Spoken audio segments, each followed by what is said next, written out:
everyone, welcome back to our channel. My name is Brianna Wilson. I am a certified dementia practitioner and the founder of Bambu Care. So today's video is actually based on a question that someone asked me. And what they asked was, how am I able to connect with those who have dementia? And they wanted me to sum it up in just one sentence. And what I told them is that I think it's because I'm able to appeal to the human in people. And what does that actually mean? What does it mean to appeal to the human in someone? So I think I do a pretty good job at acknowledging that we are all human, and as humans, we all have likes, dislikes, preferences, wants, and desires. We all have little quirks about us, and we all have things that motivate us that are in some ways influenced by this hierarchy of needs. Think Abraham Maslow's hierarchy of needs. And if you're not familiar with that hierarchy, I'll actually be making another video discussing that and how it's important to be familiar with it, okay? So based on that question, I decided to do a video on kind of like my top tips, essentially how I approach not just people with dementia, but especially people with dementia, as well as others, okay? So tip number one is don't make assumptions. So for example, it doesn't matter if a caregiver or family member tells me, oh, you know they can't talk, right? Or they can't hear you, or they don't understand, or they won't understand. I don't make those assumptions. I don't assume that they can't talk. I don't assume that they can't hear, and I don't assume that they don't understand. Okay, I approach them as I would anyone else. And you'd actually be surprised by how many people who were noted as nonverbal actually spoke to me. And I'm not saying they were just, shouting out paragraphs, but maybe they said yes or no. Maybe they said like a small phrase, and some people have even said full sentences. But I never make those assumptions because you really don't know. Okay, so when I'm planning to approach someone, if they're in a room, I still knock, I still introduce myself, I still explain why I'm there and what I'm going to be doing, especially before touching them. I let them know, I talk through the steps, and like I said, this doesn't matter if they talk back to me, this doesn't even matter if their eyes are open, I still tell them what I'm going to do before I do it. I also still ask if they have any pain, and some will nod, some will point, or some may not say anything at all, right? But I don't make the assumption about what their response will be. I simply just ask, okay? Tip number two is ask for permission or open invitation. So, like I said before, I do knock. I might say, may I come in? If we're working on something together, so say like dressing, I might say, let me know if you need my help. I might say, do you mind if I help you with? So I'm opening invitation or I'm asking for permission before just intruding upon them and forcing myself upon them. I'm asking them if this interaction between us is okay. I might even ask, is it okay if so-and-so joins us, right? Because they have the right to know who's going to be coming in, and they have the right to say no. Tip number three, which is actually threefold, is don't set expectations, go with the flow, don't impose, and respect human rights. So again, this is about them. This is about their wants, their desires, their preferences. So I don't force them to do something they don't want to do. I don't impose anything upon them just because it's something I would like them to do. I respect the right that they can say no.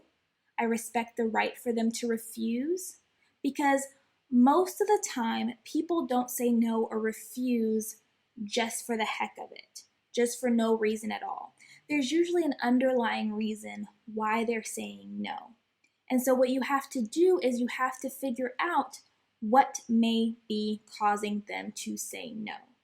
And it's about picking your battles, because most of the time it's not that serious. You can come back later and try again, especially once you figure out why they may be saying no. So you can encourage, you can convince, you might try to be extra persuading, but you never want to force anything upon somebody, right?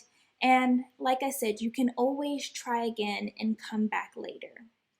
Tip number 4 is to be patient and wait for a response or an action.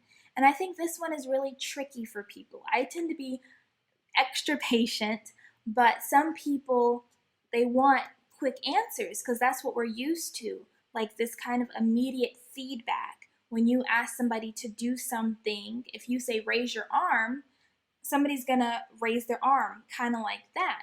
But it might not be so fast with a person with dementia, so you have to give them that extra time and space to respond.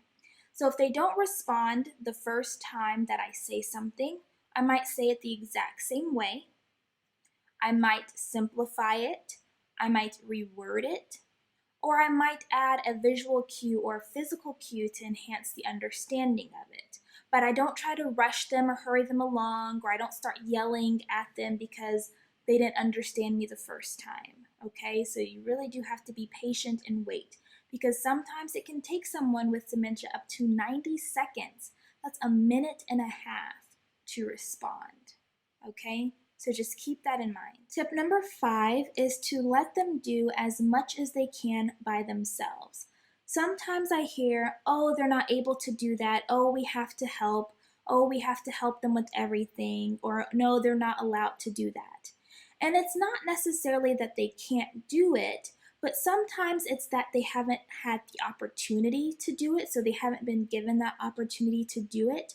Or 2, they haven't been set up with supports for success to be able to do it. So one person that I have that stands out in my mind is I had this lady, and I was working with her and her family. And the family was getting a little bit frustrated because she wasn't able to dress herself anymore, but she didn't like when they tried to dress her. And so every morning it was this big thing. So one morning, during the time that they normally try to get her dressed, I decided to come over and see what's going on.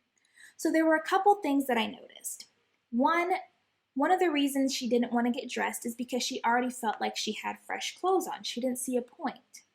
The second thing is that she wasn't able to get her own clothing out of the closet because her balance was a little bit impaired, and so it made her kind of unsteady and unsafe. So the family would go ahead and get the items out for her. Another thing that I noticed is that the family preferred to dress her in the bathroom sitting on the toilet, but she actually had a favorite chair that she liked to sit on. And another thing that I noticed is that she had difficulty orienting the clothing, so telling the front from the back on shirts and pants and underwear and things like that.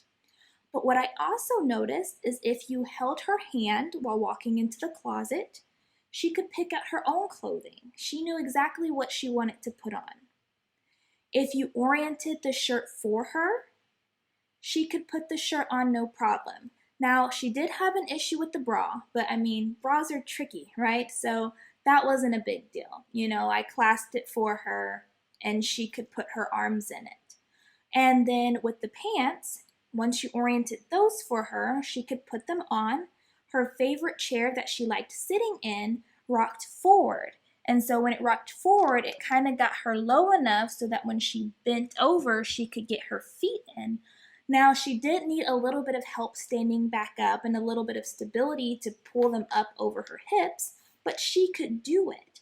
So what we discovered was it wasn't necessarily that she couldn't dress herself, and it's not that she really wanted to cause a big fuss about them trying to help her, but it's that she was able to help herself more than they were allowing her to, which caused frustration on both parties, right? So I do emphasize letting them do as much as they can by themselves and offering support, setting them up for success. Tip number 7 is encourage, but do not baby talk.